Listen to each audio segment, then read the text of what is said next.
Guys, इन दिनों corona का प्रकोप लगातार बढ़ता ही जा रहा है। हालात तो ऐसे हो गए हैं कि कई जगहों पे लॉकडाउन तक लगा दिया गया है। दिल्ली और मुंबई जैसे शहरों में लॉकडाउन के जरिए कोरोना के संक्रमण को रोकने की कोशिश की जा रही है। कोरोना के मरीजों की संख्या इतनी तेज बढ़ रही है कि अस्पतालों में बेड कम पड़ गए हैं और ऑक्सीजन सिलेंडर की कमी पैदा हो गई है। ऐसे में बहुत सी स्टील, पेट्रोलियम और फर्टिलाइजर कंपनियां भी अपने कारोबार में इस्तेमाल होने वाले ऑक्सीजन सिलेंडर अस्पतालों में सप्लाई कर रहे हैं। ऐसे में बहुत से लोग ये नहीं समझ पा रहे हैं कि आखिर जो ऑक्सीजन वातावरण में भरी पड़ी है, उसके बावजूद सिलेंडर की कमी कैसे हो गई। हमारे आसपास तो बहुत ऑक्सीजन है जिसमें हम सांस लेते हैं, फिर सिलेंडर्स क्यों बिक रही हैं, कुछ समझ नहीं आ रहा है। तो कोई बात नहीं, मैं हूं ना ऑक्सीजन का पूरा इकोनॉमिक सुनाने के लिए। तो सुनो, ये सच है कि हमारे आसपास बहुत ऑक्सीजन है।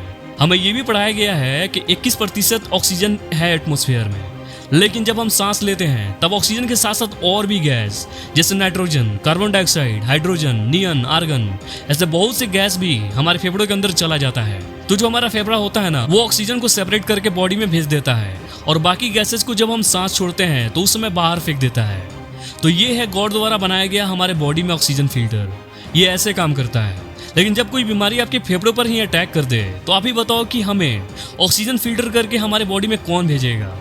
इसलिए ऐसी जब नौबत आती है तब बाहर से हमें बॉडी को ऑक्सीजन सप्लाई करना पड़ता है और इसीलिए कोरोना के महामारी में ऑक्सीजन सिलेंडर की इतनी जरूरत पड़ रही है, क्योंकि कोरोना हमारे इम्यून सिस्टम के साथ साथ फेफड़ों को भी अटैक कर रहा है। आपके दिमाग में ये क्वेश्चन कभी ना कभी आया होगा कि ये ऑक्सीजन प्योर फिल्टर किया हुआ ऑक्सीजन कैसे बनता है। तो सुनिए, कैसे बनती है ऑक्सीजन।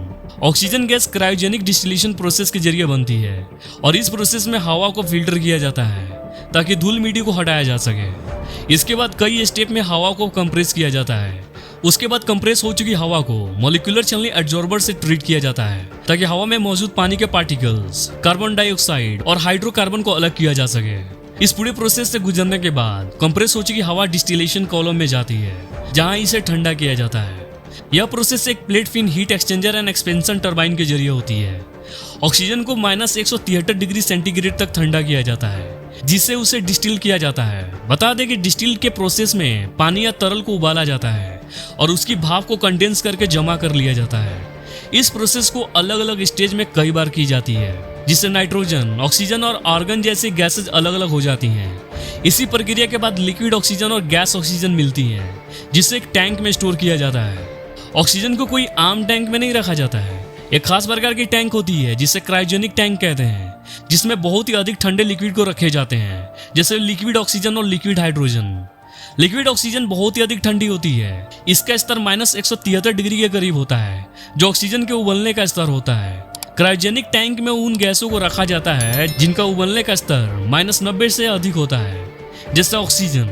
इसी टैंक में ऑक्सीजन को एक जगह से दूसरे जगह भेजी जाती है।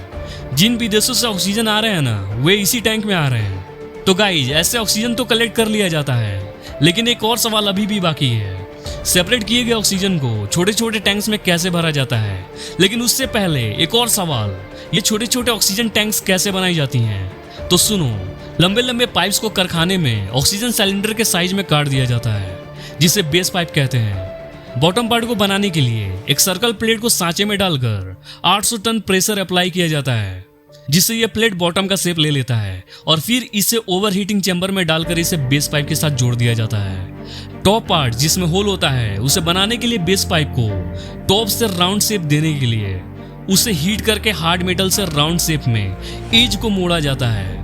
इसके बाद सिलेंडर के स्ट्रेंथ को बढ़ाने के लिए इसे 900 डिग्री गर्म करके इसे केमिकल में डुबाकर 6 मिनट के लिए रखा जाता है। फिर से 90 मिनट तक 650 डिग्री सेल्सियस तक गर्म करके उसे केमिकल में 2 घंटे के लिए छोड़ दिया जाता है। इस प्रोसेस को टेम्परिंग कहते हैं। टॉप पार्ट में वाल्व को लगाने के लिए स्क्रूइंग की जाती है। ये सब करने के बाद हाई प्रेशर वाटर से इसके अंदर और बाहर सफाई की जाती है। सफाई के बाद इसके टॉप पार्ट में वाल्व को फीड किया जाता है। इसके बाद इसे पेंट किया जाता है। फाइनली इसमें ऑक्सीजन भरने के लिए ये टैंक तैयार हो जाता है। ऑक्सीजन भरने के लिए इसमें रिफिल पाइप कनेक्ट कर दी जाती है ताकि क्रायोजेनिक टैंक से ऑक्सीजन भरी जा सके। फिर इन ऑक्सीजन टैंक को इनके यूज के हिसाब से सप्लाई की जाती है। गाइस, आप समझ ही गए होंगे कि कोरोना के मरीजों को ऑक्सीजन टैंक की जरूरत क्यों पड़ रही है, ऑक्सीजन कैसे बनाया जाता है और इनके टैंक्स कैसे बनाई जाती हैं। फिलहाल इस वीडियो में बस इतना ही। अरे रुको रुको रुको रुको, जाने से पहले मैं आपसे कुछ कहना चाहता हूँ। अगर आप हमारे चैनल पर नए हो तो प्लीज हमारे चैनल को सब्सक्राइब कर लो, ताकि कहीं आप भूल ना जाओ और अगली वीडियो आपसे छूट ना जाए। अगर आपको ये वीडियो थोड़ी सी भी अच्छी लगी है, थोड़ी सी भी, तो प्लीज इसे लाइक कर दो। इससे ना मुझे काफी खुशी और मोटिवेशन मिलती है। और कमेंट करके बताओ कि आपको ये वीडियो कैसी लगी। और हाँ, इस वीडियो को अपने दोस्तों में ज्यादा से ज्यादा शेयर करो, ताकि उन्हें भी पता चल सके।